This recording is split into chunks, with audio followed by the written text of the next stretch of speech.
Hello everyone. Welcome back to my channel. Alright guys, so let's see what we got for you today. Alright, so remember we said before I was gonna also bring some resins. I don't have just a few, I have a lot of resins. So this channel is gonna be diecast and resin. I was I was gonna keep my name as diecast fan because otherwise it would be like every time you're gonna add something new, you're gonna change the name. It doesn't make sense. But so there are gonna be some resins, but I only keep it like I mentioned at the beginning, real cars, no Bugs Bunny four-wheeler, no, none of that. I would like to keep it as real cars that you see on the road. Even if they're exotics, I'll put some. If I see a Ferrari, I'll put some. But they're cars that you see on the road. They're not just a fantasy car.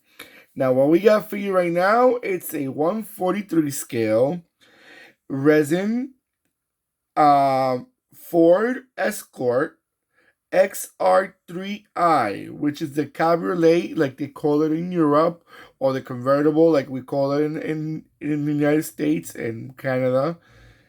But this is the cabriolet because it's the European version of the Ford Escort, guys.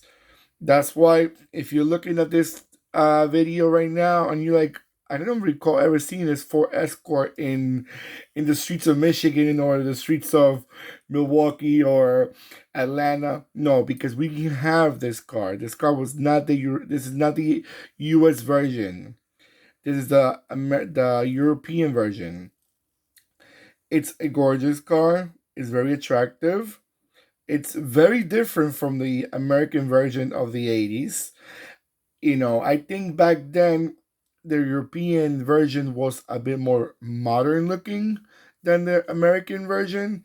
We looked at more as a economy car in America, an economy car that was from taking you point A to point B. But I noticed more in Europe they used it more in different modes, like the regular car, like the convertible that we're looking at right now, which is for like those summer days at the beach or going around town, showing off your car on a Sunday. Or, you want to have a nice summer in a convertible. But what I'm trying to say, they had different styles. They had a station wagon also, even though in America we also had a station wagon, but we did not have a convertible. But now going to this resin, resins are very good looking cars because they're super detailed. I mean, super detailed. That's why they're more expensive than diecast. But that's the good part. I mean, if you're gonna spend more, at least you want to make sure you have more.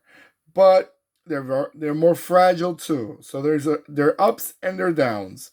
They're very fragile. You cannot just grab them and toss around. Their parts will start coming out like paper because they're like piece by piece type. But it's good. I like them. The reason I started collecting resins also because I noticed some of the models that they came up with, they didn't have them as diecast. Example, this one I don't recall seeing. I think now I noticed one by Mini Champs, but after I bought this, and I like this one actually more. It's a little bit more detailed, also to the point, like the hubcaps and the rims, whatever they are. But everything is super detailed, really, really nice. All right, guys. So, by the way, this is the fourth. I was the fourth or the third. This is I'll tell you in a second. I just had it with me.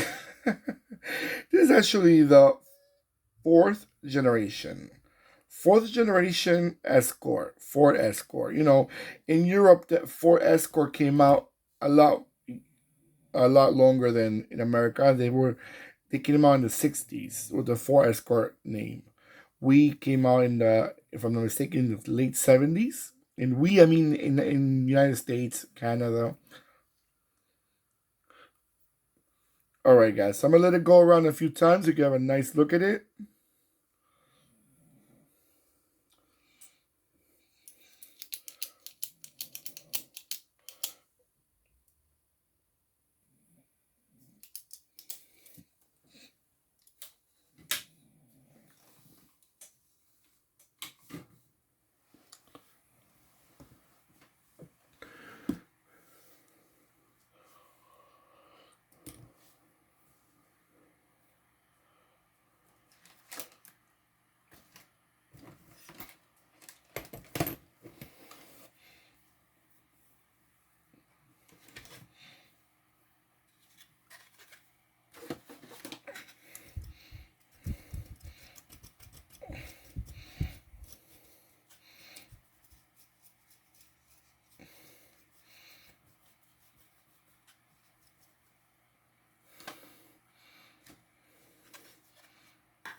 All right, guys. Excuse all the noises behind you as I'm looking at the video. I'm also trying to do like three other stuff.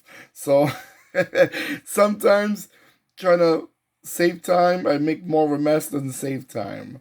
But let's get going back to the video.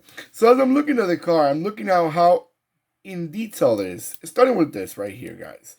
It has even the fog lights. The fog lights that came up, usually the fog lights are in the bottom, but these like, even though they look like aftermarket, they're not aftermarket. Ford, I think they actually sold them like that back in the days over there. And everything's so little detail. I like how it has this, this is like a frame support.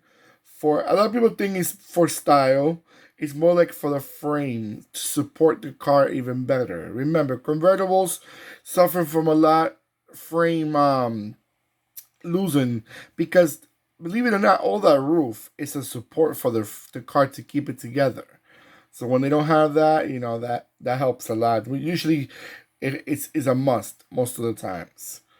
Some cars do not have it because they try and reinforce it some other ways. Especially the luxury cars, you don't see them a lot with that because some people feel that it might take a bit of the convertible look, but to me it's okay. I mean, if it helps to be a secure vehicle, keep it up. I like the wheels, why it matches the car. I mean, that was how they had in real life. You see the interior. Usually in my cars, you don't see much of the interior because they're covered. Well, that's one good thing about the convertibles. You get to see the interior even more. I'm not going to start opening the doors on other cars that they're not supposed to be open.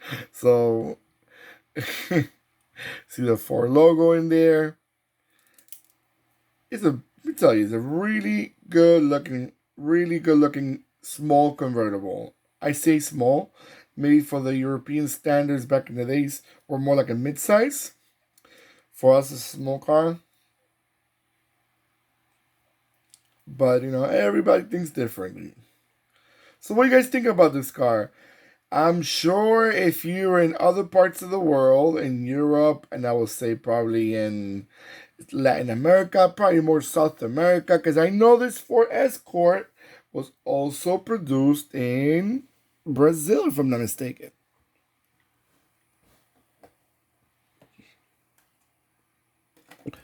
Also in Argentina, but not the convertible, from my remember. From my memory, I mean.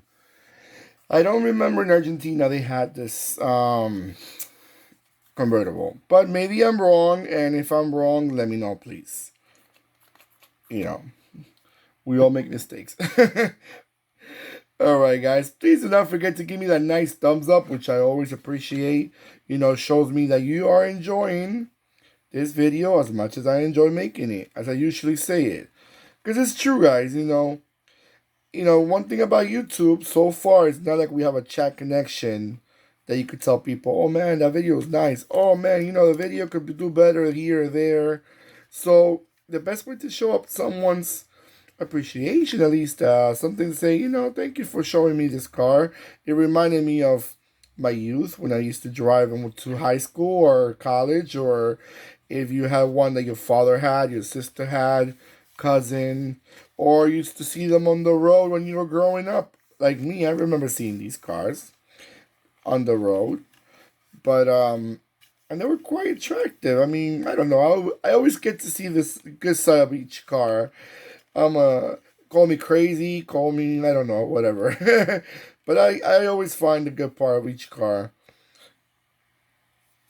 because even though they're cheap, or cheap I mean like they're not a Rolls Royce or Audi or a Mercedes Benz, but they're still attracted to my eye. Alright, guys, don't forget also to subscribe and click the bell next to the subscribe button. Have a great rest of your day, night, morning, whenever you're watching this video. Goodbye.